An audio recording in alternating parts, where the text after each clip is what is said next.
Kita ke informasi lainnya, saudara. Perubahan iklim yang mengakibatkan meningkatnya permukaan air laut mengancam sejumlah pesisir Indonesia, termasuk Tambak Rejo, Semarang Utara. Pantai utara Semarang lambat laun mulai tenggelam. Lalu bagaimana langkah pemerintah kota Semarang untuk menanggulanginya? Penurunan muka tanah di pesisir Pulau Jawa telah menenggelamkan sebagian pesisir Pulau Jawa, seperti Jakarta, Bekasi, Pekalongan, dan Demak. Kini, pesisir Semarang dengan tingkat penurunan muka tanah lebih cepat di antara pesisir Jawa lainnya. Warga mulai merasakan generasi penerusnya tidak lagi dapat melihat hamparan pasir di Tambak Rejo. Hal ini membuat sebagian warga mencari tempat tinggal yang baru karena menganggap pemerintah kota Semarang tidak berupaya menyelesaikan masalah ini. Padahal, segala upaya telah dilakukan oleh pemerintah kota Semarang dari meninggikan tanah hingga relokasi. Namun, ada harap dari warga. Mereka akan tetap tinggal dan mencari nafkah di Tambak Rejo. Penurunan muka tanah yang melanda Kampung Tambak Rejo, RT 5 RW 16, Kelurahan Tanjung Mas, Semarang Utara, ini membuat warga harus meninggalkan rumah mereka.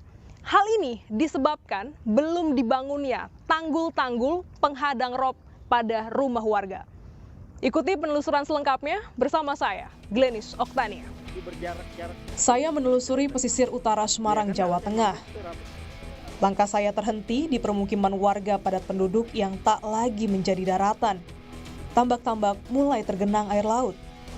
Kondisi ini tak lagi sama dengan 12 tahun silam. Kini, air laut tak kunjung surut dari sebagian rumah warga. Bahkan, mereka harus meninggalkan rumah tempat berlindung karena ganasnya gelombang laut yang menghantam rumah mereka bertahun-tahun.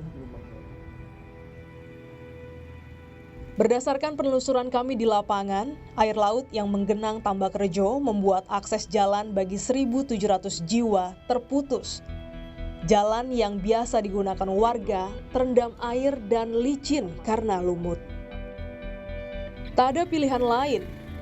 Bertahan adalah hal yang harus dilakukan oleh sebagian warga Tambak Rejo.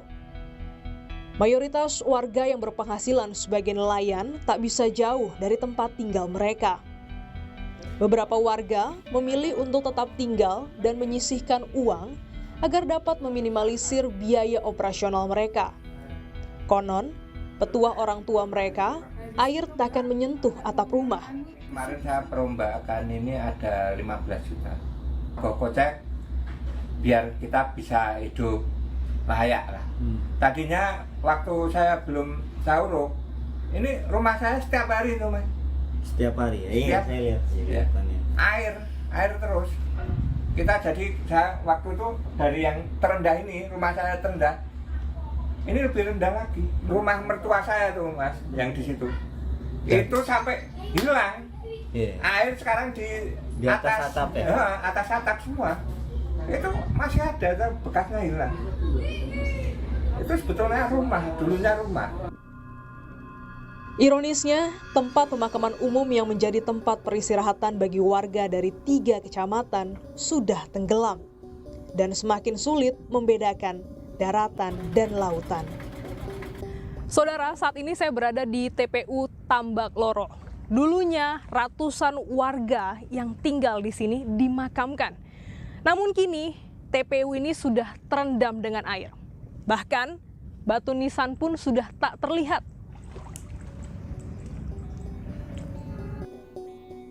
Apa yang menyebabkan hal itu? Sehingga saya semakin ragu menjejak tanah atau lumpur di jalur reklamasi yang telah ada. Bagaimana pendapat ahli mengenai hal ini? Di Tambak Loro sekitar 10 cm per tahun ya,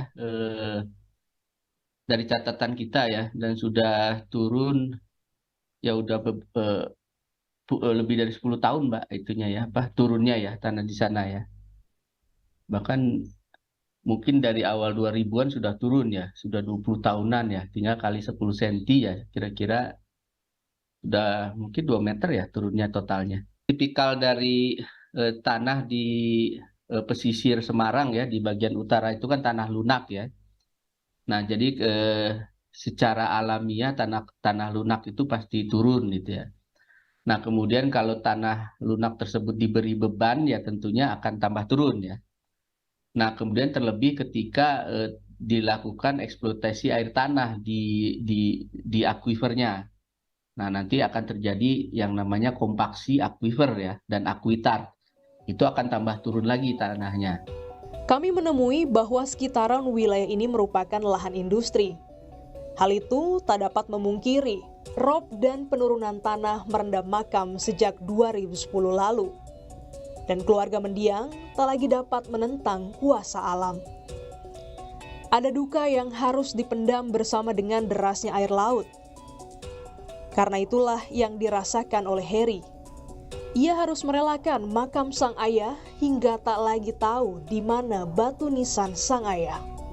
Bapak saya ada di sini, kebetulan yang agak ke sana dikit, yang dekat tembok yang pinggir bibir laut itu. Kita ya ikhlas, tetap kita doakan. Itu memang tugas kewajiban kita sebagai keluarga mendoakan untuk kedua orang tua. Di atas duka bagi mereka yang tak mampu lari dari kenyataan hidup, terselip harapan kecil agar pemerintah dapat bertindak.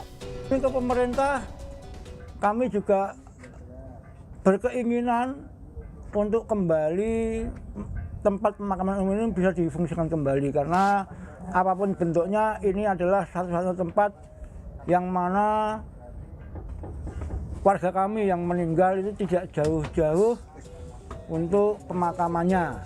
Warga siap membantu pembangunan tanggul yang mereka anggap sebagai solusi karena tak ingin direlokasi dari wilayah yang telah terdampak.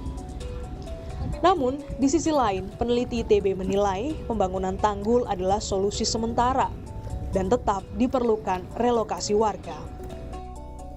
Sementara itu, pemerintah Kota Semarang tetap mengupayakan pembangunan tanggul.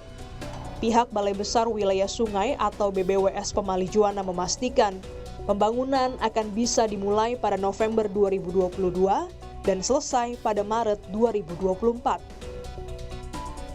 Selain itu, untuk mitigasi bencana di luar prediksi, pihak BBWS menyiapkan 3 pompa. Tahun itu 10 cm, Bu. 10 cm penurunan tanah. Jadi tinggi tanah, elevasi kita terhadap 3 meter di atas permukaan laut, itu rencana kita memperhitungkan land subsiden selama 10 tahun, jadi kurang lebih 1 meter.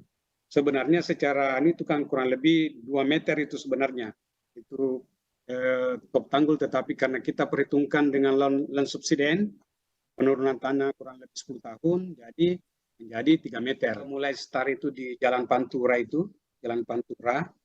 pas di samping Indonesia Power, di di Tanjung Mas, Pelabuhan Tanjung Mas, kelilingnya itu kurang lebih 2.187 meter.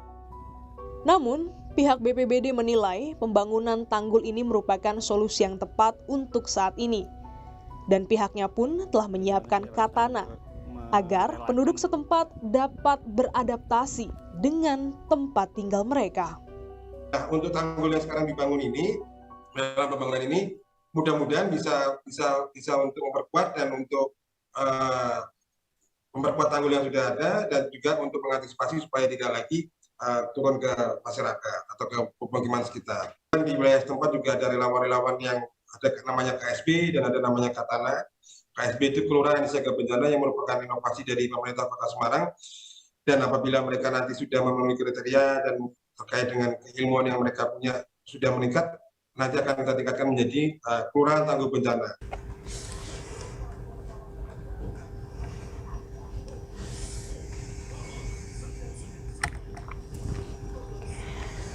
Tentunya deru ombak tak lagi terdengar bagi mereka yang tinggal di perkotaan seperti di Semarang. Namun, hempasan ombak semakin kencang menerpa tembok-tembok rumah mereka di Tambak Lorok. Membuat warga tak tidur nyenyak selama 12 tahun karena petaka di tempat tinggalnya.